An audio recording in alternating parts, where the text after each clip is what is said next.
bom dia, Champion, ou boa tarde, ou boa noite, eu não sei exatamente quando você está vendo esse podcast. Esse aqui é o primeiro podcast do canal Intelecto Maromba. Então a gente está com dois convidados ilustres aqui, que vão vir representar o que é o jiu-jitsu brasileiro e também o nosso jiu-jitsu internacional. É o primeiro episódio do canal, então já se inscreve, já deixa seu comentário, compartilha. E eu vou começar apresentando os nossos ilustres convidados. O nosso convidado à direita é o Christian Soares da Rocha. Ele se formou em Ciências Jurídicas e Sociais pela Unijuí, tendo passado pela UPF. É advogado também desde 2016. Desde 2016. Então ele também vai trazer um pouco do que o jiu-jitsu reflete na parte profissional dele. Ele é membro do Instituto Brasileiro de Direito Estrangeiro e Comparado, associado à Associação de Advogados Internacionalistas também. Foi preparado para ingresso na carreira ministerial pela Escola do Ministério Público do Estado de Santa Catarina. É especialista nos direitos penal e processual penal, também pela Escola do MP Santa Catarina. Cursou mestrado em Direito com ênfase em Direito Internacional pela Must University da Flórida, dos Estados Unidos. É paraquedista também, formado pela escola Flyway paraquedismo. Concórdia. Oh, que beleza. Flyway paraquedismo. E também é praticante de jiu-jitsu desde 2023. Que bacana. Muito obrigado. Então, gostaria de acrescentar mais alguma coisa que ficou ausente aqui? Nada ficou ausente. Tem bastante informação aí. Agradeço o convite. Muito obrigado. Opa. A gente está muito feliz de colaborar e poder falar um pouco do esporte que a gente tanto gosta. Agradecer também ao Rodrigo, meu primo e meu professor, um dos meus professores de jiu-jitsu, que colaboraram com o meu aprendizado e que se dispôs a vir até aqui para colaborar conosco também. Que bacana. Então agora vamos apresentar o Rodrigo. O Rodrigo Rodrigues Soares, ele é faixa preta 3º grau de jiu-jitsu pela equipe de La Riva, é assim que pronuncia? De La Riva. Ele também é federado pela CBJJ, a Confederação Brasileira de Jiu-Jitsu, bacana. Também é instrutor de boxe, em alguns momentos do podcast a gente pode contemplar o que é o boxe hoje. Federado também pela FGB, a Federação Gaúcha de Boxe. Ele possui formação técnica em pedagogia, com certificação pela CBJJ para ensino infantil. É estudante de educação física pela Unijuí, atua com crianças, jovens e adultos. E também é fundador de 2 escolas de artes marciais no Rio Grande do Sul, uma em 3 de Maio e a outra em Horizontina. Bacana também, hein? Temos um empresário aqui então, pode falar um pouco sobre o que contempla. Mais alguma coisa a acrescentar? Só queria agradecer o espaço aí, né? Com certeza. Muito feliz também em poder difundir, né, a arte marcial como um todo, né? E poder ajudar cada vez mais pessoas a conhecerem a arte marcial, o jiu-jitsu, o boxe, como uma ferramenta de evolução, né? Com certeza. A gente planeja, então, apresentar para vocês tudo que contempla o jiu-jitsu. Também numa conversa que eu estava tendo com o Rodrigo antes do podcast, tirar esse véu, então, algumas coisas que as pessoas pensam sobre o jiu-jitsu que pode impedir elas de adentrar e acabar desmistificando isso e incentivar, porque o esporte é algo que quem pratica sabe que muda completamente a mentalidade, muda o físico também. E então, a primeira pergunta que eu tenho para vocês aí vai de vocês, quem quiser responder primeiro, o que fez vocês entrar no jiu-jitsu? O que motivou essa entrada no esporte? E, por favor, se sintam à vontade. Pode começar. Então, eu comecei em 2006, 2007 ali, e para mim foi curiosidade mesmo em conhecer várias artes marciais. Primeiro eu comecei com capoeira, Muay Thai, só que o jiu-jitsu me cativou mais ainda porque foi amor à primeira vista, né? Então eu consegui entender um pouquinho mais sobre o que é arte marcial e isso me fez evoluir e querer buscar conhecimento. E isso que também me cativou, porque quando a gente gosta e quer evoluir, tu tenta procurar, tenta evoluir em todas as áreas, né? Então, o jiu-jitsu me fez pensar mais sobre evolução, né? Evolução mental, evolução física. Que bacana. Então, a princípio, o jiu-jitsu não foi a tua primeira porta de entrada para as artes marciais? Não foi. Qual que foi a primeira Primeiro que você comecei começou? na capoeira, né? Na capoeira. Fiz um tempo de capoeira, depois fiz Muay Thai, fiz boxe, depois eu fui pro jiu-jitsu. Que bacana. E qual que foi o momento, assim, que idade mais ou menos tu se recorda quando tu entrou na capoeira? Quanto tempo você Eu entrei ficou? na capoeira com 18 anos, fiquei 1 ano, 2 anos, assim. Bacana. Foi bem passagem bem rápida. Foi bem passagem. Mas foi no jiu-jitsu que eu criei raiz mesmo, Você criou raiz. que eu não parei mais desde que eu iniciei, né? E isso que me fez conhecer mais profundamente a arte marcial e se conhecer profundamente, né? Que bacana. Você conseguiu trazer algum ensinamento das outras artes marciais pro jiu-jitsu? Que se agregou ao menos a tua pessoa? Ou... Sim, a arte marcial como um todo, ela faz com que você procure evoluir na parte física e na parte mental. Então, muita gente acha que é só esporte, mas ela faz você se conhecer, né? É na luta que você se conhece de fato. Com certeza. Eu gostaria de te perguntar também qual foi a tua primeira interação com o jiu-jitsu? Como é que foi na primeira aula? Qual era o sentimento que você tinha? Isso, exatamente. Quando eu cheguei, eu vi a galera rolando ali, eu pensei, não, isso aí não é para mim, né? Mas que nem eu estava falando contigo antes, você precisa vivenciar, você precisa fazer uma aula, claro, buscar sempre uma pessoa que conhece a arte marcial e que não adianta buscar um professor faixa preta. O professor faixa preta precisa saber transmitir o conhecimento, né?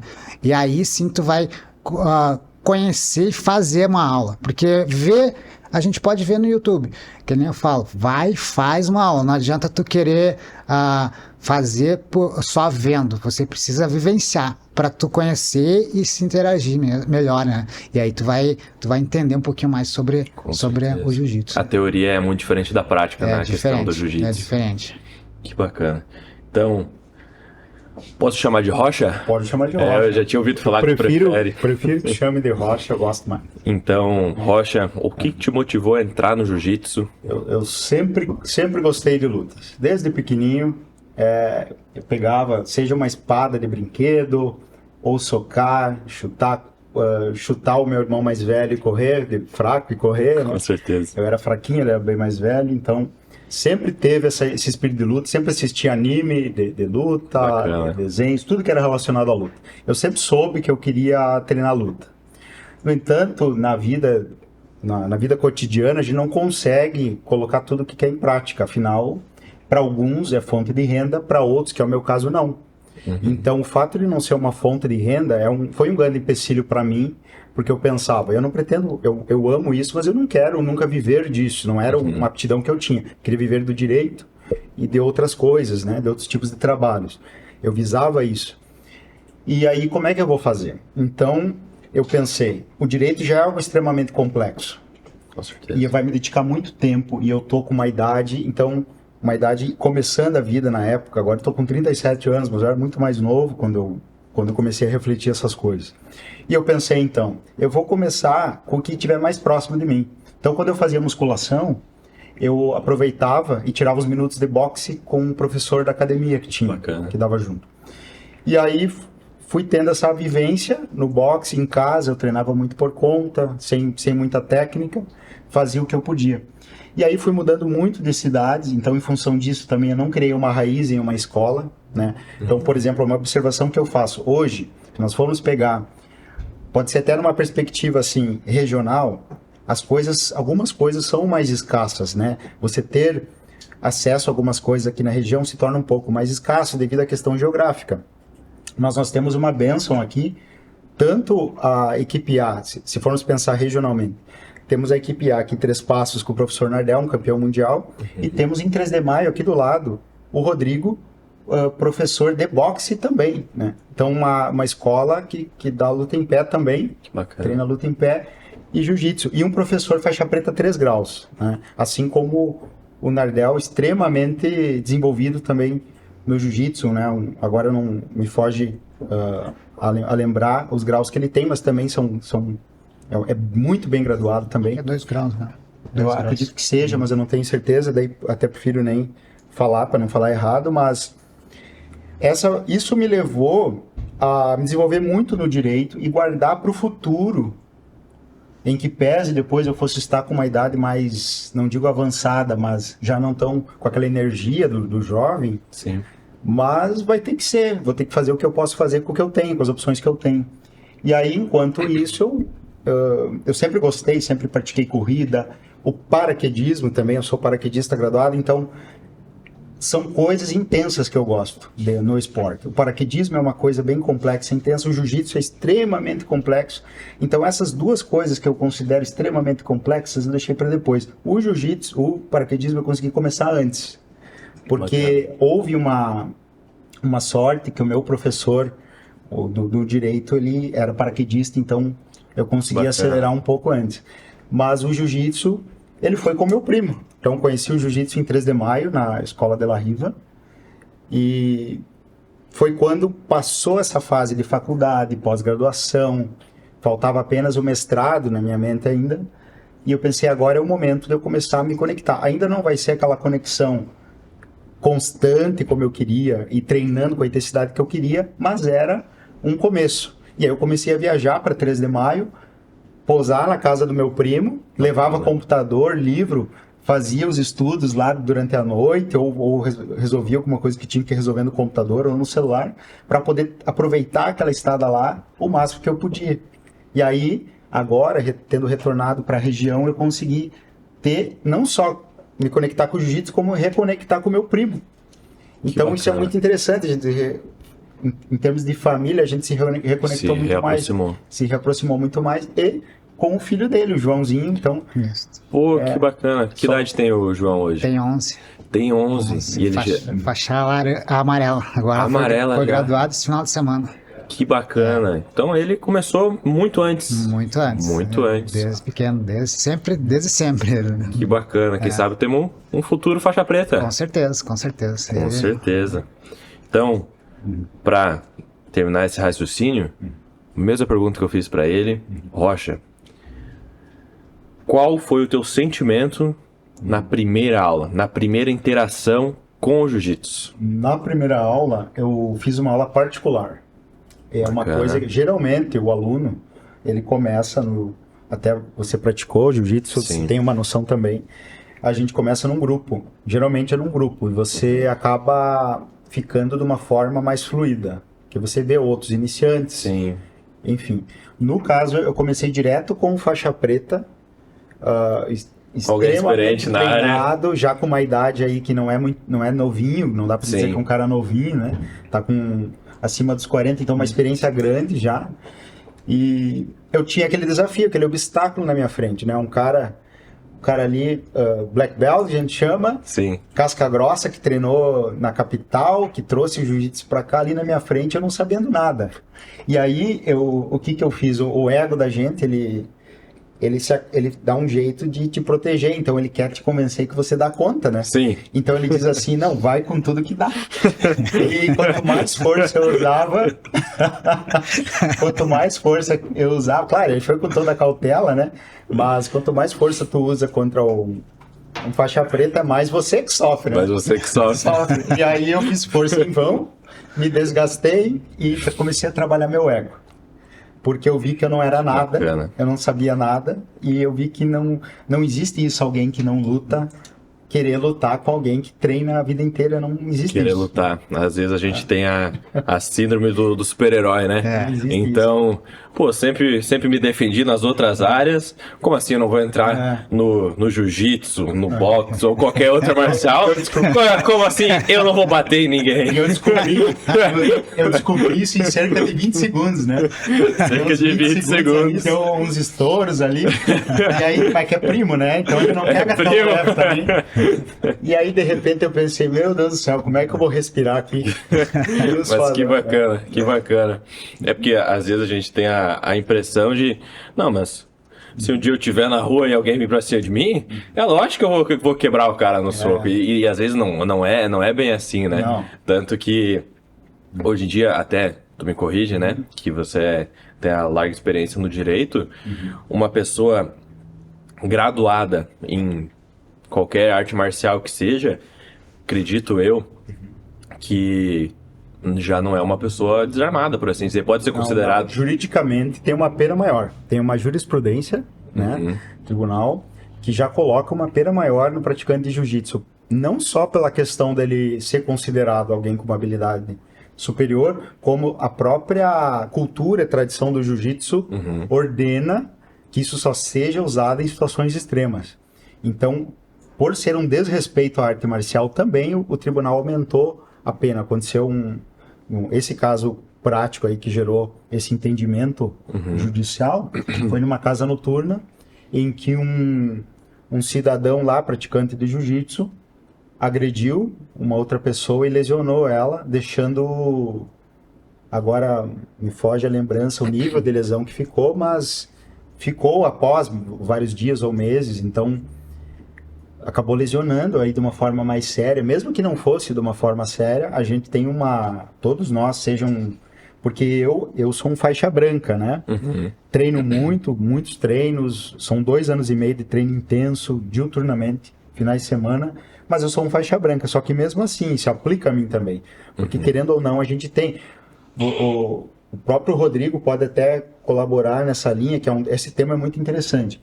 Se eu pego alguém num combate na rua, algo assim, só a forma da gente pegar a pessoa que não é acostumada, às vezes uma pegada no braço, ela já sente uma pressão psicológica diferente. É diferente. Então, por exemplo, uma pessoa que você pega aqui, ela não está acostumada com essas...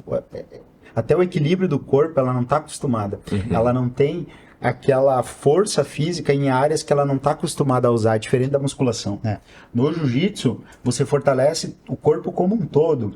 Então, você vai, por exemplo, no Rodrigo, se eu for fazer uma chave nele ou tentar derrubar, o corpo dele já está preparado para suportar aquela queda e ele não sente tanto a dor quanto uma pessoa que não está acostumada com... Hoje em dia, a pessoa está muito robotizada. Ela levanta, faz as mesmas coisas, não trabalha as articulações, a movimentação, ela não trabalha, mesmo indo na academia.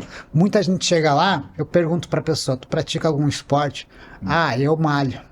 Não é esporte. Malhar é diferente. Tu vai inflar teu músculo e tu não vai trabalhar o teu cardio, tu não vai trabalhar tuas articulações, tua movimentação, o teu equilíbrio corporal. É outra coisa, né? Então, isso que faz com que a arte marcial seja cativante. Trabalha a neuroplastia, a movimentação como um todo, utilizando todas as tuas valências dentro da luta, né? Com certeza. E tendo ideia, então, aquela pessoa que, como você disse, na questão, minha rotina tá muito estressante, porque às vezes a gente pensa que não, vou começar uma arte marcial, eu vou precisar ir no mínimo 3, 4 vezes por semana, senão não vou conseguir evoluir. E às vezes, como você mesmo disse, por ele trabalhar toda a questão da neuroplasticidade, questão da resiliência mental, então é possível você adentrar no jiu-jitsu, às vezes começando com apenas uma vez por semana, ou é algo que não, vou ter que esperar a minha vida pessoal se acalmar um pouco para eu ter uma frequência maior? Qual que é a tua opinião? Assim, é possível sim, porém, tudo que tu for fazer só uma vez por semana vai ser pouco. Vai ser pouco. Por mais que seja qualquer área, tu precisa pelo menos 2 a 3 vezes por semana para... porque assim, eu falo que o treino é uma reunião entre você, seu corpo e sua mente. Então você precisa... Isso é essencial para a tua evolução, né? Tanto mental como física, né? Com certeza. Eu concordo, e com todo respeito ao professor, claro, né? Mas aproveitando que eu sou primo, então eu vou me dar a liberdade aqui de passar um pouquinho, né? Mas colocando na perspectiva de alguém como eu, que sou alguém que não sou da luta como o Rodrigo é, na intensidade que ele é, na vivência que ele tem, de viver da luta realmente, eu entendo que aquela uma semana, aquele um dia da semana que você foi, valeu muito. E acredito que o Rodrigo também concorda comigo, porque aquela uma vez vai te marcando. Dali alguns meses, talvez tu vá 2. Depois alguma coisa muda na tua vida, aumenta mais tempo, você vai de repente... e você sabe muito bem disso, que você é do Karatê. Então, essa questão ela vai gradualmente se amplificando. E eu vejo isso nos colegas que começaram depois que já estava há algum tempo no jiu-jitsu. O pessoal vai 1 mês, geralmente faz muita força, aí acaba psicologicamente se desgastando fisicamente, né? Ela vai querendo evoluir, né? Ela vai querendo ir mais vezes. Só que no começo, o colega faz muita força, o aluno faz muita força. E aí, não todos. Eu procuro orientar, dentro do que eu posso, aí dar uma dica para o pessoal que está treinando conosco. Afinal, disseram que eu era quase graduado, então, por pouco. Então, já me sinto, às vezes, na liberdade de falar alguma outra dica para ajudar. E daí eu digo assim, olha, quer uma dica boa que eu gostaria de ter tido? Não faz, o Rodrigo me deu essa dica. Não faz força no começo, porque tu vai forçar talvez uma lesão. E hoje, treinando tranquilo, numa equipe organizada, com um bom professor, você hoje, por exemplo, na equipe do Nardel, a gente quase não tem lesão, não existe lesão. Para se lesionar, só micro lesões, uma coisa ou outra, porque não só eu estou me cuidando, como o colega está me cuidando, eu estou cuidando também. Só que algumas pessoas fazem muita força, e daí ainda que não vá lesionar, ele se desgasta muito, fadiga muito, e dá também um choque muito grande no psicológico, porque ele vai lá, daí ele perde... Não existe perder no rola no treino. Mas fere o ego. Mas fere o ego muito rapidamente. Então é bom você ir gradualmente. Aí ele fica um tempo fora, depois ele começa a retornar. Depois que acalma, ele volta, o corpo já está ok. Eu vejo isso nos colegas da musculação, nos parceiros de treino da musculação. Eu tenho um amigo que ele é personal trainer, gosta de fazer musculação na vida pessoal dele, ele é muito forte, né? Ele é natural e ele é muito desenvolvido já, assim. Fisicamente muito desenvolvido. Mas ele tem esse obstáculo. Como ele é muito forte, ele também faz muita força. Entendi. E acaba pecando um pouco na técnica. Isso, e ele é pesado. Então, os movimentos dele, se ele não fazer movimentos um pouco mais técnicos, ele acaba se desgastando muito. Ele vai ainda faz musculação em alta performance. Aí acaba, às vezes, pode saturar um pouco se ele não tiver um cuidado. Às vezes ele tem que saber a hora de descansar. E aí ele acaba voltando de tempos em tempos. E também o trabalho dele, o personal, trabalha no horário do jiu-jitsu, às vezes. Então, com certeza. Todas essas questões. Mas voltando ao X da questão, eu acho perfeita a pessoa que vem, ela pode fazer só um treino por semana, mas ela vem e faz. Sim. E uma coisa que o professor aqui da equipe A, Três Passos, nós temos o professor campeão mundial, né, do jiu-jitsu. Que bacana. Né, que bacana. Que é o Nardel. E o Nardel fala para nós, pessoal, pode fazer 20 minutos, vem 20 minutos, vem, faz um rola 20 minutos, treina aqui, faz umas posições, não está muito bem fisicamente, faz umas posições, está cansado, faz posição só. Posição é simular o golpe, né? Que bacana. Treinar o golpe específico, uma chave, uma queda, algo assim, mas vem. Se conseguir ficar 1 hora, beleza, 1h30, 2, se não, vai embora, o importante é vir. Não consegue vir todo dia? Vem o dia que puder. Sim. Assim, você se manter algum contato com o esporte. E assim, o jiu-jitsu, como ele é bem intenso fisicamente, aquele tempo que você passou ali te traz muito retorno em preparação física. E cardio respiratório. Né? Sobre a questão das lesões, então, como que às vezes a gente pensa que vou entrar numa arte marcial, cara, eu sou às vezes uma pessoa um pouco mais fraca mesmo, então... tenho uma baixa quantidade de músculo e sou meio desengonçado, vou chegar lá, grande maioria vai ser tudo graduado, eu não sei nada, vou lá, vou só apanhar, quando vê na primeira aula já saio lesionado. Então, isso que eu queria comentar, esse medo às vezes da lesão, o que dá para fazer no sentido de tentar falar para essa pessoa que realmente não é assim. O que precisa ao máximo para evitar essa lesão? Como que os outros colegas podem se comportar a ponto de não, ao menos, ultrapassar o limite com alguém que está adentrando no esporte, que não tem uma experiência base, por assim. Então, o que acontece?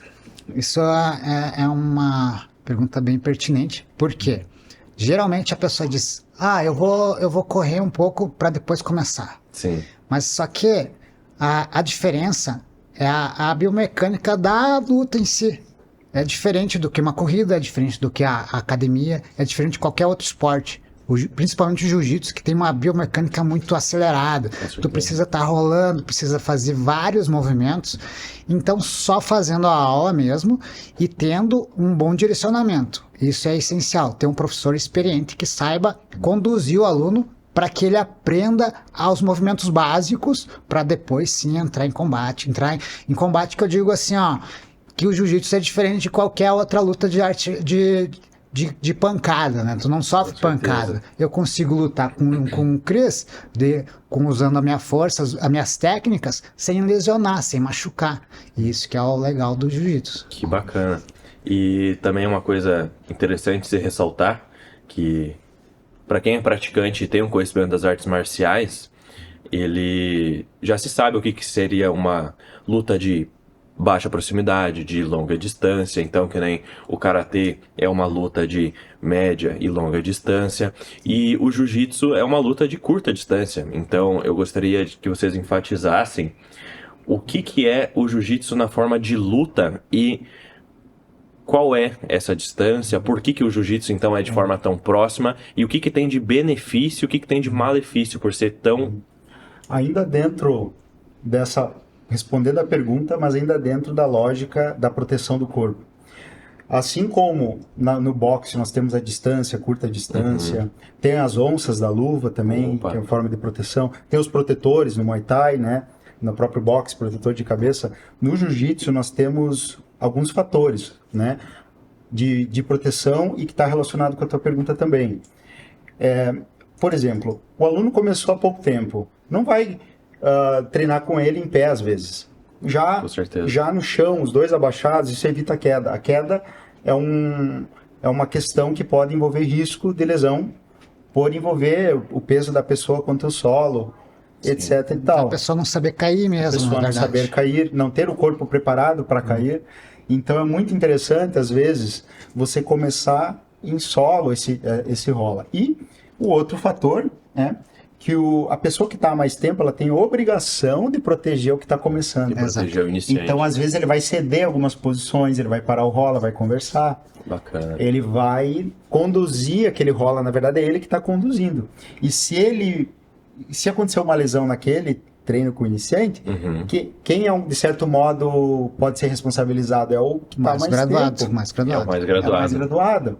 Então, e o professor também, ele não vai colocar com qualquer um da equipe, ele vai ter o olhar. A gente tem um olhar técnico para direcionar aquele novo aluno. Ah, não, tu entra com aquele ali. Por exemplo, o Rodrigo, ele tem um aluno que a gente diz que ele é como se fosse um prodígio, o Davi de 15 anos. Que show. E aí, como o Davi tem 15 anos, é mais leve que eu, mas ele é um prodígio, foi competir o Mundial esses dias, foi o Rodrigo lá em São Paulo. Então o Rodrigo disse, olha Rocha, ele me chama de Cris, né? Ó Cris, vai lá com o Davi. Não, tranquilo. Sim. Eu consigo, com 86 quilos, eu consigo lutar com o Davi, porque o Davi ele é extremamente desenvolvido. Sim. Então, esse olhar, todos os professores bons, não são todos os professores bons, eles vão ter esse olhar que vai proteger num contexto geral. E digamos que o Rodrigo esteja... No caso do Rodrigo, eu identifico que ele costuma ficar em pé, olhando os rolas. Alguns professores vão rolar também, mas eles estão de olho. E todos os graduados estão de olho. Se tiver mais faixas pretas, se tiver faixas roxas, enfim, o branca está de olho. Todo mundo está de olho em todo mundo. E tem uma questão também muito interessante. Isso não é só questão de proteger o corpo. Se eu lesiono meu amigo, meu parceiro de treino, eu perco aquela pessoa para treinar também. Ah, com certeza. No outro dia eu não tenho. Fala, pô, eu não vou. Não tenho a pessoa para treinar. Não vou com isso ali. Bloqueei o dedo ontem, hoje ele vai quebrar o quê? Eu dependo, é uma simbiose. Se o cara é muito grande, é muito maior que eu, é bom para mim. Porque ele é um desafio. Se eu conseguir rolar direitinho com ele, na competição, eu não sou competidor. Mas se um dia eu for competir, eu vou me sair bem. Ou numa situação de defesa pessoal, eu olho uma pessoa maior, estou tranquilo, porque na minha academia tem alguém lá, por exemplo, tem alguém realmente de 140 quilos e 2 metros praticamente. Então, também tem aquela pessoa leve, muito rápida, difícil de controlar ela. Então, eu preciso dessas pessoas, não importa se ela é maior ou menor, né? Então, o jiu-jitsu, ele é uma coisa coletiva. E eu preciso de alunos também, né? Porque assim, ó, tem também uma metodologia, né? Existe uma metodologia e existe o treino preventivo a lesões. Preventivo. Então tu vai treinar sabendo o que pode acontecer, como se comportar em tal situação, porque existe um emaranhado de posições técnicas, são mais de 2.000 finalizações e variações. Bacana. Então o jiu-jitsu é uma luta das mais complexas que existe. Porque existe muito, é chamado de xadrez humano, né? Então existe muito isso. Então existe também o treino preventivo a lesões. Então o professor tem que saber conduzir, por isso que a experiência conta muito, né? Quando for procurar uma boa academia, tem que saber o histórico, a escola, da onde vem o professor, aonde ele aprendeu, por quê, como. Entendeu? Qual que é a metodologia do professor? E se ele usa a metodologia, porque muitos professores trabalham e dão aula. Sim. E daí não se preocupam muito em prevenção. Aí acontece os acidentes. E aí, principalmente, dando uma ênfase no ensino infantil. Que bacana. Cara, o ensino infantil, ele é mais detalhado. Tu precisa ter um jogo de cintura, precisa ter uma experiência maior para não traumatizar uma criança.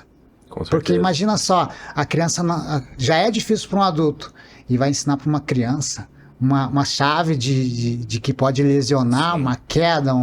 Então tem que ter todo esse cuidado, né?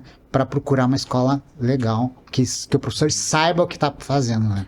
Com certeza. E na questão de a pessoa, às vezes, tem uma idade um pouco mais avançada, existe uma idade limite? Ou, a princípio, tu pode começar com qualquer idade, tanto sendo muito novo, muito mais velho? Como é que a gente mede isso? Assim, ó, eu dou aula a partir dos 5 anos. Sim. Abaixo seria a turma baby, seria mais particular, não tenho muita turma, não trabalho com muita criança muito pequena. Sim. Mas o meu foco é as crianças, de 5 a 12. Bacana. Daí já entra pro juvenil e adulto.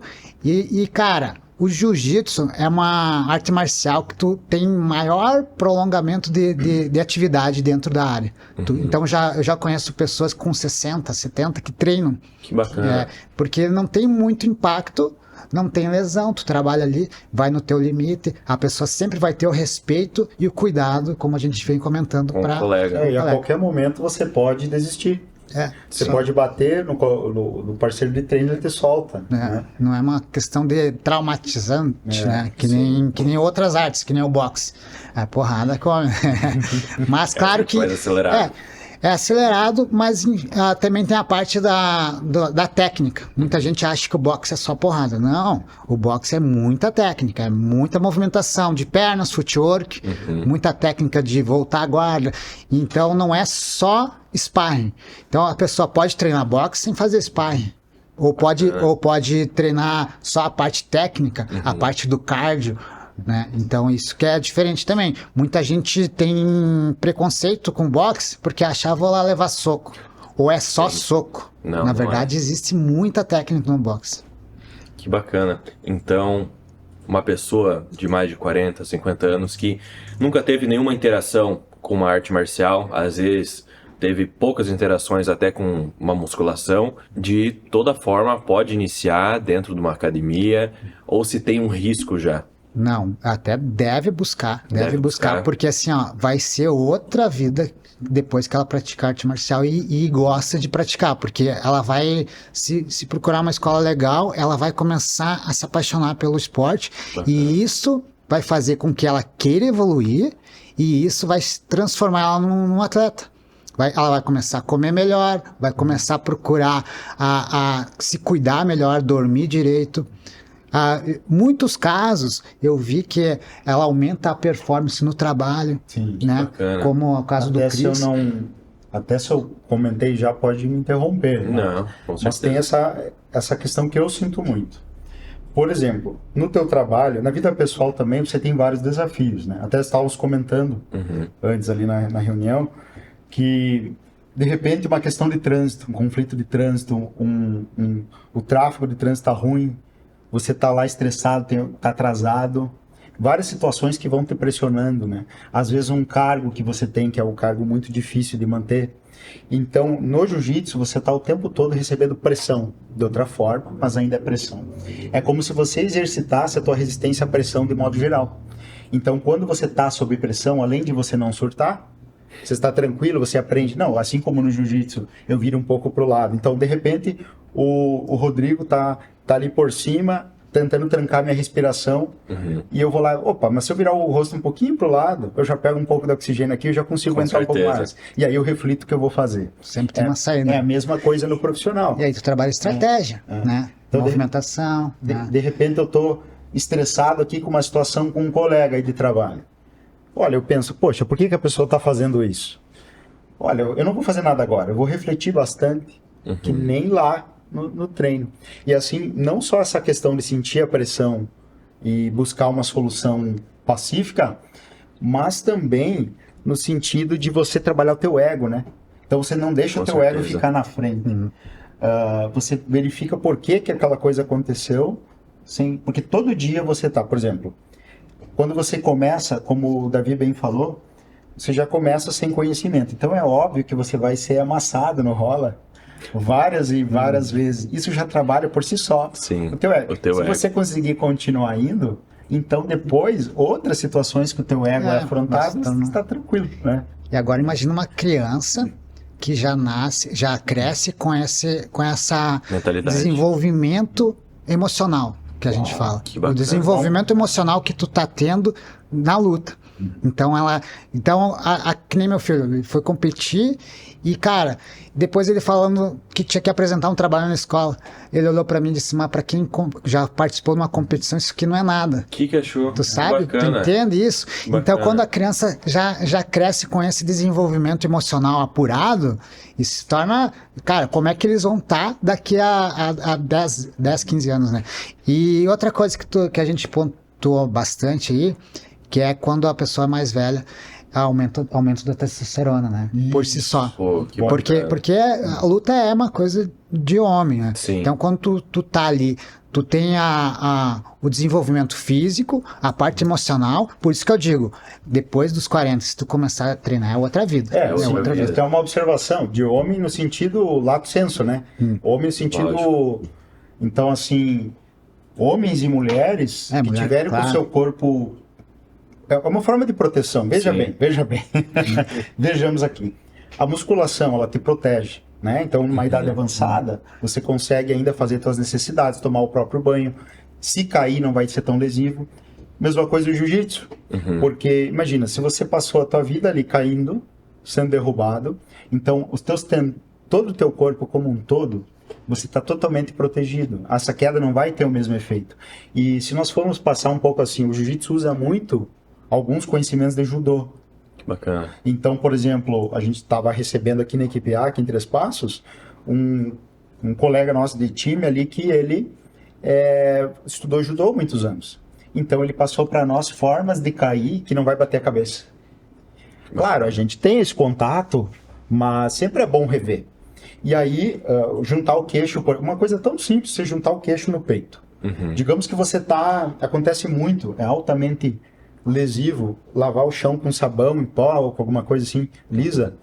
Se a pessoa simplesmente botar o queixo no peito aqui, já reduz a chance de bater a cabeça drasticamente. Se ela souber, então, cair do jeito certo, largando o braço por último, que tem uma técnica, né? E se cair de frente, então, com os braços firmes aqui, botando a mão e o cotovelo ao chão, já não bate também a cabeça. Aí, ó, já entra uma questão das crianças, porque a criança, ela, de tanto ficar no celular, ela começa a cair a cabeça começa a pesar. Então, quando ela cai, acontece o famoso chicote. Que ela bate a cabeça no chão. Sim. E é aí que forma a lesão na cabeça, né? Então, quando a criança começa a praticar jiu-jitsu, tem o tatame, 40 milímetros geralmente, a criança já aprende a cair, fortalecendo o pescoço, para quando cair já ter aquele senso de trabalhar isso que o Cris falou. Então, uma coisa interessante, até nós falamos ali das mulheres, né? Isso. Dos homens e das mulheres. o Rodrigo, ele externou comigo uma visão bem interessante da mulher participar do esporte. Isso, a autoconfiança da mulher sobe Aumenta muito, cara, muito. Porque ela se torna autoconfiante, ela se torna mais forte fisicamente, ela se torna mais habilidosa de postura, né? Então, que nem a gente fala, defesa pessoal, primeiro é se posicionar em tal local estratégico para que não ocorra o embate, né? Então, a primeira coisa da defesa pessoal é não confrontar alguém mais forte e sempre evitar, né? Então a mulher já começa a se posicionar diferente, ela não aceita tais palavras e começa por aí, né? Então a autoconfiança aumenta. Então isso é tanto na mulher como na criança. A criança você verifica facilmente. Pode ser até uma mulher de 15 anos, por exemplo, uma adolescente. Nós temos, por exemplo, um time aqui, ela tem 15 anos. Salvo engano, 15 anos. Eu tenho que tomar muito cuidado. Eu tenho 37 anos. Sim. Eu tenho que tomar muito cuidado. Ela é mais recente no esporte, mas eu tenho que tomar muito cuidado para não ser finalizada. Às vezes ela me finaliza. Então, olha só, uma adolescente bem mais leve do que eu, com 15 anos, sendo capaz de finalizar, se ela quiser, um homem de 37 anos com 86 quilos. Olha que interessante. O jiu-jitsu é isso aí. Questão de defesa pessoal. E aí nós até estávamos comentando a questão do respeito. O jiu-jitsu, ele tem muito... Não é... Claro, a gente não pode generalizar, mas na maioria das situações, a maioria das escolas, o que a gente vê é muito respeito com a mulher. Tanto se a mulher quer treinar com homens ou não, ou ela só quer treinar entre mulheres, ela pode, ou ela, de repente, tal dia ela não quer entrar em luta corporal, ele não, também pode, quer só assistir, quer só fazer posições, quer fazer posições só com as meninas, pode também. Tudo tá certo. Às vezes tem um casal, de repente chegou o casal ali, tá meio encabulado, não quer o namorado rolar com o sexo oposto e vice-versa. Também dá, às vezes o casal rola entre si, o que é importante é praticar. Mas de qualquer forma, qual situação for, vai ter respeito. A gente tem muito respeito e não tem como haver outra coisa, outra situação, porque tu tá tão focado na luta, porque a outra pessoa pode literalmente estrangular, né? Sim. Pode pegar o teu braço, e você tá tão focado nisso, o teu instinto de sobrevivência ele acende, que você não pensa em nada mais, né? E se torna algo extremamente técnico. Técnico. Então a gente tem um cuidado assim, por exemplo, vou rolar com alguém, uma mulher, por exemplo. Depende do caso, né? No caso dessa garota que eu falei, eu posso usar um pouco de força já. Posso usar até bastante força. Até tem que usar força, senão ela me finaliza. Bastante força. Mas tem mulheres que você vai... não, essa pessoa que está começando, eu vou na técnica só, não vou usar força. Só vou pegar no kimono e ela, ou se for no gi, tu faz as pegadas diferentes, mas eu vou deixar só a técnica fluir. E ela vai usar força. E aí eu vou cuidar. Então, se o peso for muito diferente, eu vou evitar largar meu peso na costela dela. Eu vou evitar certas posições e aí vai indo. Então tem espaço para todo mundo. E tem o cuidado. Cuidado de todas, ambas as partes. Né? Apesar da gente querer estrangular um outro. É com um jeito de tem fazer. Jeito de fazer. Inclusive não é qualquer forma de estrangular. Se eu chegar, por exemplo, e simplesmente botar meu braço, se eu for mais pesado, em alguém, eu vou dizer, não, isso aí é uma massa-pão que fala. Isso aí é falta de respeito. Para com isso aí. Usa a técnica que o professor ensinou. Tem um jeito de estrangular. Com certeza. E também uma coisa que eu gostaria de comentar. Então, o jiu-jitsu, porque hoje em dia na sociedade que a gente tem, principalmente em grandes metrópoles, você sai de casa e não sabe propriamente o que vai acontecer, né? Então, às vezes o próprio sentimento de, pô, se vir alguém querer me assaltar aqui, indiferente se estiver armado ou não, eu não sei nem por onde começar. Então, eu queria devolver essa pergunta para vocês de... O jiu-jitsu vai conseguir devolver essa confiança tanto para uma mulher quanto para o homem. Então, principalmente na questão da mulher, ela se sentir mais segura de sair de casa mesmo. Tu acha que ela consegue, o jiu-jitsu devolve essa confiança para ela? Eu acho de certa forma. Eu acho assim, ó, que o Rodrigo já vai falar, né? Mas só uma observação que eu acho muito interessante. Às vezes não é questão dela entrar ou não em luta corporal. Porque às vezes, mas é a calma dela decidir. E também a resiliência dela talvez conseguir fugir com tranquilidade, saber conduzir uma situação, ela liderar uma situação. Então ele meio que molda o teu emocional, modo fica com inteligência emocional. Autoconfiança. Porque o pessoal pode falar só tá, tudo bem, a defesa pessoal, os golpes, ok, mas a defesa pessoal, sem o espírito da pessoa estar trabalhado para aquilo, não é nada. E às vezes não é nem questão de lutar ou não, a pessoa está confiante, olha, é uma situação aqui, não sei o que vai dar, mas eu sei que eu vou conseguir dar o melhor dessa situação. Talvez o melhor agora seja correr, talvez o melhor não seja passar por aquela rua, mas seja como for, eu estou íntegro aqui, né? O Rodrigo pode explicar melhor essa parte. Porque tem toda uma leitura, né, do ambiente. Então eu já fui assaltado, levaram meu carro e não reagi, porque eu estava armado. Então, às vezes não é bom reagir. É melhor não. É melhor evitar. Mas tem situações de uma festa, por exemplo, o cara vem agarrando. Ela já tem contato com homens que agarram ela de certa forma e ela vai saber sair, saber dominar, saber se defender, né? Então ela não vai agredir, mas vai saber sair de uma situação às vezes constrangedora e por cima, com técnica e com postura, com autoconfiança. Que bacana. E de repente num ambiente fechado, num lar, exato, ou numa situação que ela não tem como fugir, ela vai ter grandes chances, muitas chances de finalizar o agressor. Muitas chances mesmo. Eu tinha uma menina lá que ela começou a fazer jiu-jitsu. Ela sempre me relata que a vida dela mudou porque ela se sentia em depressão, se sentia fechada. E daí um dia ela até começou a postar. Domingo o que ela fazia sempre era ficar em casa, bebia. Ela parou de beber. E domingo ela saía para andar de bicicleta, fazer exercício. Bacana. Isso motivava mais ela a sair, a fazer essa autoconfiança que ela tinha perdido já. Ela reconquistou e a vida dela modificou por causa do jiu-jitsu, da atividade física que envolve, né? E a autoconfiança. Começou a motivar ela a buscar uma vida mais saudável. Mais saudável. Agora me falta até a memória do caso específico da notícia que eu tinha visto, mas levando para o nosso dia a dia, uma pessoa, um adulto, pegou uma menina, uma adolescente, e pegou ela e levantou do solo e foi botar dentro do carro dele, para sequestrar ela. Só que levantar ela do solo é algo que no treino, as pessoas, no treino a gente faz muito, levantar. Então para ela é algo, ela tá tranquila naquela situação, né? Não tranquila, mas ela não é uma sabe coisa o que fazer. Ela abriu as pernas e colocou na porta e não foi colocada dentro do carro. E aí, agora eu não lembro se ele desistiu, o que aconteceu, mas ele não conseguiu, foi embora. Então, ela tem essa capacidade e é algo que não é novo para ela, esse tipo de contexto, de ser levantada do solo, seja como for. E às vezes tem o preconceito de não fazer atividade por esse contato.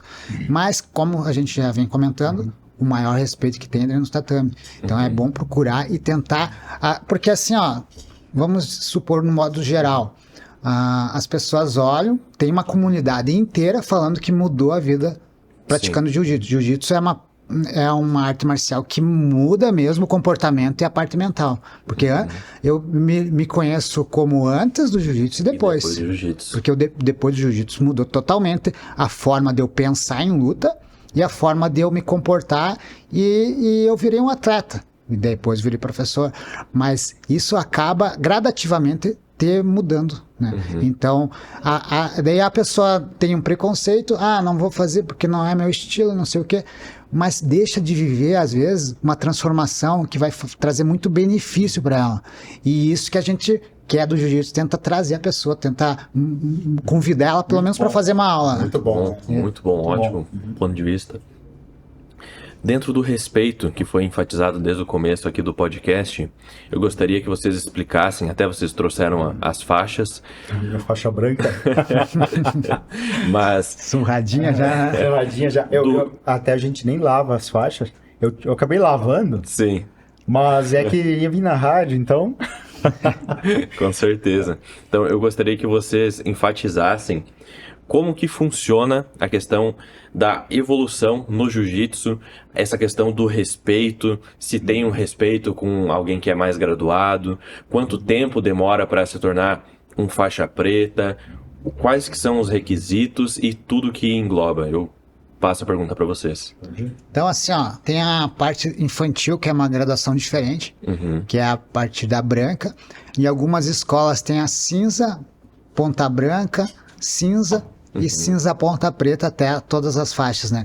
Mas eu prefiro pelo modo antigo, que é a branca, cinza, amarela, laranja e verde. Depois da verde vai direto para azul, que seria já depois dos 16 anos, né? Daí da azul passa para roxa, marrom e preta.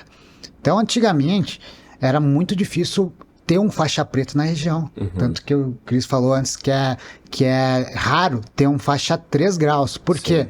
Antes quem dava aula era um faixa azul, por exemplo. Era faixa azul. Era faixa roxa. Show. Então era difícil mesmo encontrar um faixa preta de jiu-jitsu. E aí, agora já expandiu um pouco mais, mas essa parte de dar faixa para quem não merece é um pouco de cada escola, né? Então, na De La Riva é bem difícil conquistar, porque a pessoa precisa ter uma índole, eu preciso avaliar, mas depois da faixa preta vem os graus, né? Que seriam cada 3 anos ganha um grau. Então, como eu tenho 3 graus, são 9 anos de faixa preta. Que é show. Então, outra coisa que eu queria perguntar pra vocês é como funciona a questão do respeito dentro do tatame. Então, ao menos no karatê, se tem... Você cumprimenta todos ao chegar e você cumprimenta todos ao sair, por ordem de faixa. Exato. Na De La Riva acontece isso também? Sim. Tanto é que a primeira coisa que a criança aprende é pedir licença para entrar. Então, dali, ela já tem os momentos de brincadeira, tem os momentos de técnica, que às vezes se torna mais pesado para a criança, a parte técnica, mas tem todo esse cuidado. Então, elas precisam sim pedir licença para entrar e cumprimentar dos mais graduados para os menos graduados, né? Primeiro os faixa preta, depois os menos graduados. Então, para ver como é diferente. Esses dias até comentei com uma criança: tu aprende bastante coisa aqui. Ela disse: eu aprendo mais aqui do que na escola. O que achou do Porque comentário? o jiu-jitsu, a escola, são coisas diferentes que se aprendem, mas são coisas que ela usa no dia a dia, que é a defesa, né? Que é a luta, que é a movimentação. É importante dizer também que depende muito da escola, claro, mas não é uma coisa engessada. Tem uma certa naturalidade. Às vezes depende do dia do treino, às vezes o pessoal já está cansado, mas tem sim toda essa tradição é seguida, cumprimentar o tatame, por exemplo. Mas às vezes também o professor já está dando aula, você não vai... Não é uma parada assim, você não vai procurar, porque tem, você vai ter que procurar muito, né? Ó, tal tem 2 graus, o outro tem 3, o outro tem 4. O outro é azul, mas tem 2. Então, se for fazer isso, o bom, às vezes o professor manda fazer formação em ordem. Daí tá todo mundo ali em formação, fica muito fácil. Você chega, cumprimenta todo mundo, é mais rápido. Mas isso vai de caso a caso. E tem dias que você tá ali, de repente, num domingo, depois vai ter um churrasco, aí talvez nem tenha posição, é só o rola mesmo, e aí a gente se solta mais. Não é rígido, não é uma parada rígida, mas tem essa... Tem a disciplina. E o praticante de jiu-jitsu, é importante, acho que o professor vai concordar comigo, ele tem que saber onde ele anda e com quem ele anda. Exato. Opa! Tem que saber onde ele anda e com quem ele anda. Ele não pode andar com qualquer pessoa que talvez vai levar ele para o mau caminho, ou ele não saber que a pessoa pratica certas coisas. Então, ele tem que velar muito por essa questão, né? Ele não basta ele ser ok dentro do tatame. Fora é muito importante, né? Na vida pessoal dele. Isso é mais fácil de cobrar das crianças, né? Eu sempre estou dizendo, vocês têm que ser bons alunos. Não adianta você ser campeão e rodar na escola. Não adianta. Então, sempre estou dando os exemplos, assim, né? Para que a pessoa queira evoluir em todas as áreas. Porque o jiu-jitsu é isso. Tu quer aprender mais. Não quer mais levar aquele sufoco. Tu quer aprender.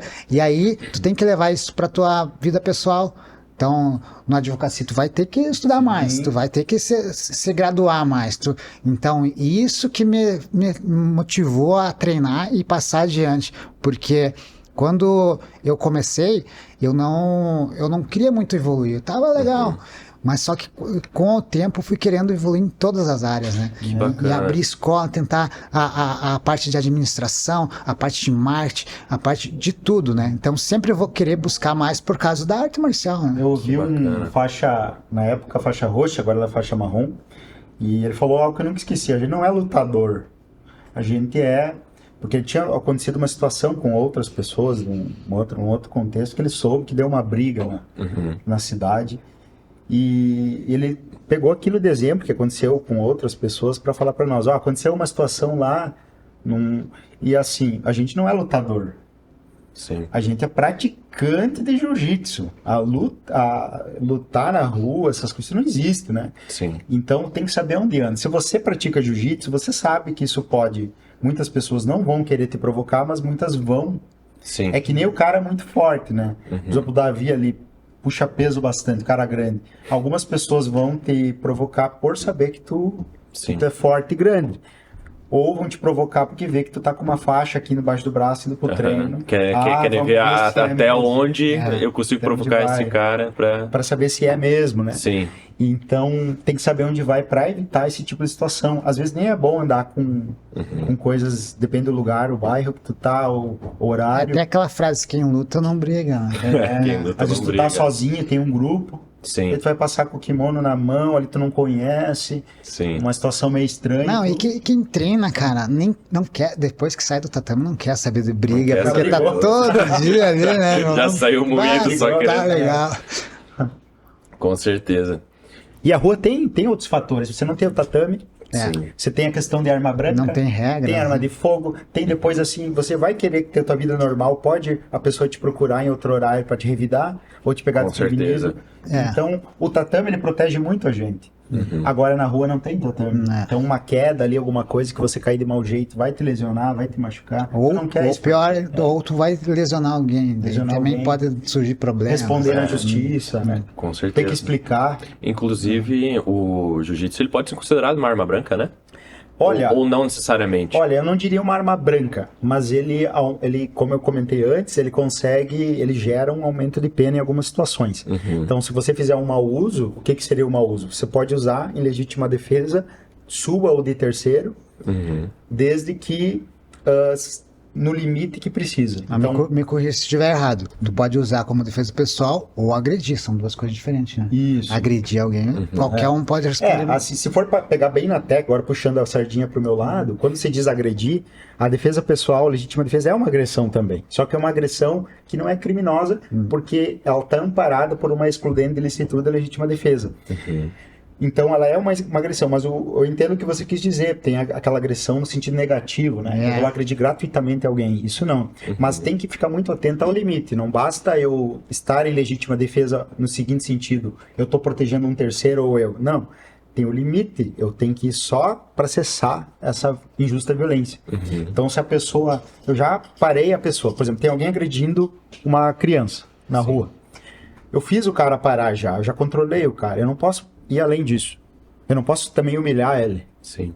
Eu tenho que fazer o necessário até a chegada da polícia, ou se eu não quiser, eu não sou obrigado a ficar esperando a polícia. Mas eu tenho que fazer, se eu quiser fazer cessar, eu faço cessar. Eu não quero lesionar o cara. Se eu tiver que lesionar, pode acontecer. Mas pode ser que eu não precise lesionar ele. Pode ser que eu só consiga, então depende do caso a caso. Né? Tem todo o contexto. E tem que ver também o contexto assim, tem que ser muito... Na hora H não é tão simples fazer esse raciocínio. Sim. Então a pessoa pode estar em legítima defesa putativa também. Em algum aspecto de erro também. Isso pode acontecer. Não quer dizer que é crime.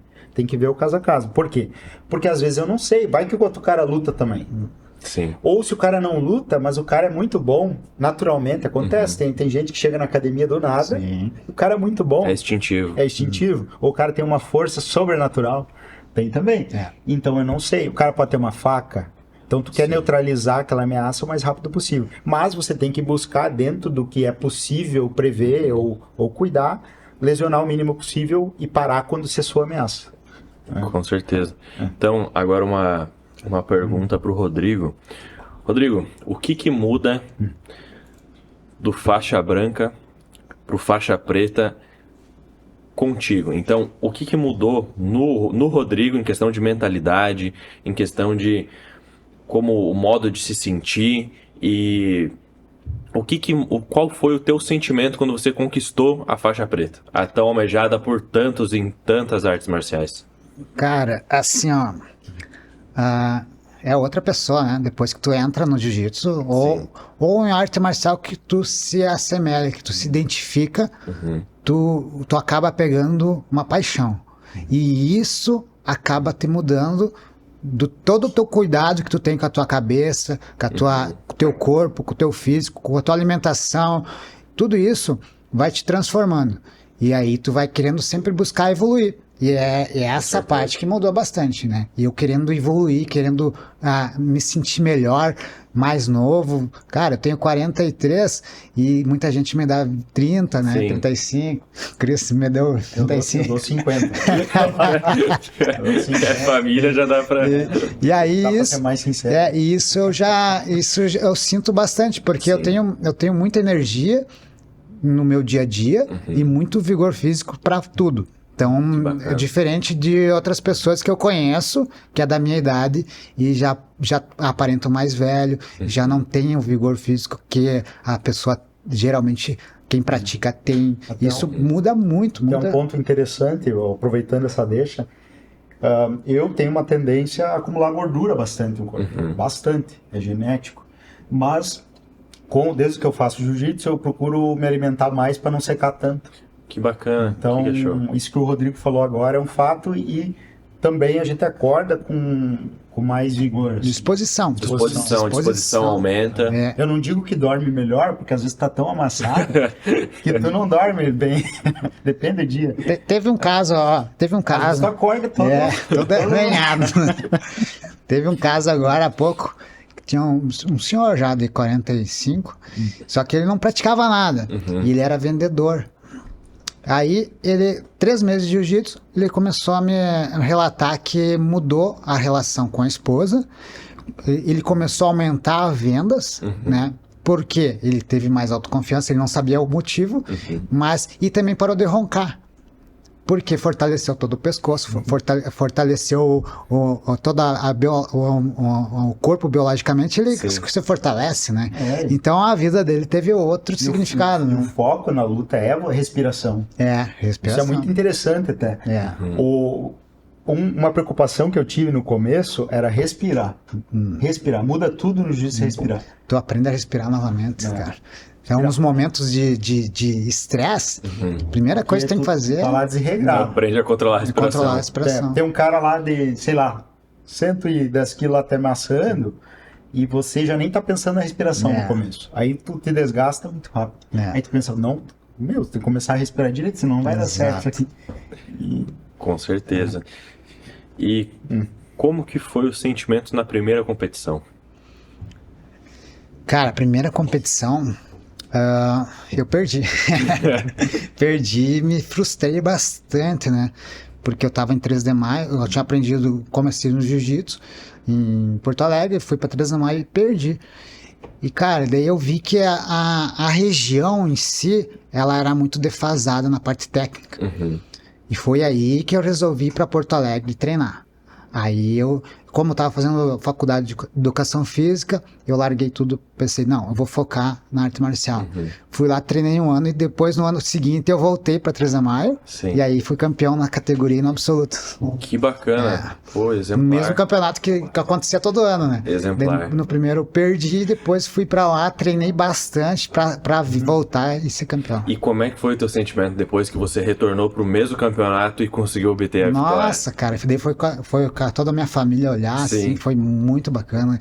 E dali pra diante, todo o ginásio, porque não era um ginásio tão grande, não tinha tantas pessoas, mas todo mundo aplaudiu e foi assim, ó, um momento único. E eu acho que todo mundo tinha que passar por esse momento, porque a competição, ela te renova, te traz energia e te é um combustível para tu buscar evoluir, principalmente no jiu-jitsu. A gente nota que o pessoal, eu não sou competidor, mas o pessoal que eu vejo que competiu, que treina comigo, eles voltam outra pessoa. No treino. Bacana. Virou outra pessoa. E fica mais afiado na técnica. Parece que tu entra num outro estado mental. Depois de começar a competir. E é um combustível. Às vezes eu tô meio... eu preciso um pouco de ânimo. Então eu me inscrevo na competição, daí eu procuro treinar mais e procuro me dedicar mais. Uma coisa relacionada, até que eu posso fazer até uma relação com o paraquedismo. Depois que você tá na aeronave, que você já concordou em saltar e todo mundo dependa que tu saia da aeronave na hora certa, como combinado, você não tem muito o que fazer. Você pode desistir, mas você não vai desistir. E aí você tem que enfrentar aquilo que você está sentindo, aquele pânico. E acho que é a mesma coisa, imagino, na competição. Depois que você rompe essa barreira, o treino é bem tranquilo, eu acho. Assim como para mim, depois de eu fazer um salto de paraquedas, outras coisas da minha vida eu olho, poxa, mas é bem tranquilo, eu acabei de saltar de uma aeronave, né? Então, de repente, isso aqui que eu ia fazer, que eu estava preocupado, não é, por exemplo, escrever um artigo ali. Poxa, é um artigo em casa, no ar-condicionado. Então, não é uma coisa que vai me estressar tanto. Não é um risco à minha vida. É um risco à minha vida, né? Então... E aí tu imagina o controle emocional que tu tem que ter durante uma luta, com o ginásio todo lotado, uma pessoa querendo te finalizar. Viajou, gastou. Ela quer o mesmo troféu que você. Viajou e gastou. E ali, às vezes, não é a parte física nem a técnica, é a parte mental. Porque ali é... E aí tu imagina a criança com 7, 8 anos competindo. Aí a evolução emocional da criança aumenta. Por isso que, uma dica, os pais, coloque seu filho no jiu-jitsu, porque ele vai se conhecer, vai aumentar a inteligência emocional, tu vai ter um jovem atleta, porque deixa de ter um jovem problemático, revoltado às vezes, porque o que é um jovem revoltado? Onde o jovem ou adolescente não tem aonde pôr a energia. Então fica aquela energia acumulada e aí vai fazer o quê? Vai sair na festa? Então é preferível tu ter um atleta, um adolescente que gaste em competição, como tem o Davi, que a gente foi pro Mundial lá. Foi dia 6 de dezembro. Foi assim mesmo. A gente teve no Mundial em São Paulo. Então, o pai dele gastou, claro, mas é preferível que tenha um jovem que não vai dar outros problemas, uma revolta ou com problemas com drogas, né? Então, vai tirar e vai deixar um aluno num caminho que é legal, que é a arte marcial. E o professor falou uma coisa muito interessante também, que ele disse assim, né? Que se você já perdeu, é uma derrota menos que você tem que ter para ganhar depois, né? Exato. Porque os campeões, eles perdem muito até começar a ganhar. Então, já é então, perdi, beleza. Uma menos agora que tem que perder. Na verdade, tu não perde, tu aprende, né? Tu aprende. Tu aprende. E aí, assim, quando a gente foi agora pro Mundial lá, a quantidade de gente, tinha mais de 1.000 atletas. Nossa. Então, o ginásio lotado. Lá em São Paulo está muito difundido e o nível técnico muito alto, ao contrário da região aqui. Eu acho que o espaço que está cedendo para nós divulgar isso vai ampliar, vai difundir mais ainda, porque a região às vezes necessita, as crianças principalmente, é importantíssimo que tenha esse desenvolvimento, né? Que vai ser muito benéfico para, não é um benefício imediato, mas a longo prazo tenho certeza que vai modificar a evolução dessa criança, né? Com certeza. E como é que foi para o Rodrigo, antes atleta e agora como tutor? Qual foi o sentimento? O que mudou você estar agora no campeonato, não só um campeonato, como mundial, como alguém que é um instrutor para aquele atleta? Sim, quando eu lutava, eu ainda luto, né? De vez em quando eu tento me desafiar. Eu treinava para mim e tentava buscar sempre evoluir naquela área, mas agora eu tenho pessoas que eu preciso com que ela evolua. Então, aí entra o aprendizado e a evolução como professor. Sim. Eu preciso ensinar, transmitir conhecimento e deixar a pessoa tranquila ao mesmo tempo. Então, a experiência na minha vida de campeonatos influi bastante. Por isso que o professor precisa ter um caminho, né? Sim. Então, para passar adiante e para deixar a pessoa tranquila e ela conseguir conquistar os seus objetivos, né? Que é ser campeão. Então, que nem eu digo, não vai perder nada, ela vai sempre aprender. Isso foi uma experiência para o Davi lá, tenho certeza que ele vai evoluir muito mais nesse campeonato, porque até então ele tem 15 anos, disputou uns 7, 8 campeonatos, nunca perdeu. Foi o primeiro campeonato que ele perdeu, Ele perdeu o Mundial lá, mas foi questão emocional, não foi na parte técnica. Então isso vai fazer a evolução emocional dele para outra competição despontar. Tem um trabalho que tem que ser feito com adrenalina, né? Isso. Então, vivenciar essas situações de adrenalina até o teu corpo sempre vai ter. Que nem para saltar de paraquedismo sempre vai ter. Mas o teu corpo lidar bem com essa carga hormonal, essa é a chave. Então, por isso que é muito interessante, ganhando ou não, sempre é uma vitória nesse sentido. Você está evoluindo. Está evoluindo, está aprendendo. Com certeza. E também fica um convite pro Davi aqui, se ele quiser comparecer algum dia no podcast. Se o Rodrigo se sentir à vontade também de voltar aqui, o convite fica o mesmo pro Christian, pro Rocha. E eu acredito que, de modo geral, a gente conseguiu contemplar bastante coisa. Podemos deixar a rede social de vocês aqui? Eu acredito... Pode. O meu Instagram, que eu gosto muito, é christian.adv.law, é law, né? De lei em inglês. Então, christian com ch.adv.law, que é law. Sim. E a da escola lá? Da escola é @7, por extenso, underline, artes marciais juntos, 77 no final, o número. Numeral. Pode colocar Christian Rocha, advogado, que provavelmente vai aparecer algo similar. Eu gostaria de fazer uma observação, se me permite. Com certeza. Gostaria de dizer, né, que nós temos uma equipe aqui, a qual eu treino também, que é a equipe A, em Três Passos, muito boa. Quem tiver interesse, eu sou apenas aluno da escola. Sim. E lá em 3 de Maio tem em 3 de Maio, que o meu foco é as crianças, né, e adulto também. E Horizontina, que é uma cidade vizinha lá, que também tem aula, né, terças, quintas e sábados, e segunda, quarta e sexta em 3 de Maio. Aos jiu-jitsu e boxe. Que bacana. Particular, em grupo. A gente que bacana. Então, novamente, eu quero agradecer a presença de vocês aqui. Eu sei que a agenda de vocês é bem corrida, mas eu fico feliz, agradeço e espero poder gravar um outro podcast com vocês. E muito breve, quem sabe a gente tem mais notícias desse Davi. E é isso, eu só tenho a agradecer. Então você já se inscreve, deixa seu like, deixa o comentário, manda para aquele amigo que quer começar no jiu-jitsu, ou amiga, né? Quer começar no jiu-jitsu e tá faltando aquela fagulha, aquele fogo. E é isso, Champion, até o próximo episódio. Obrigado.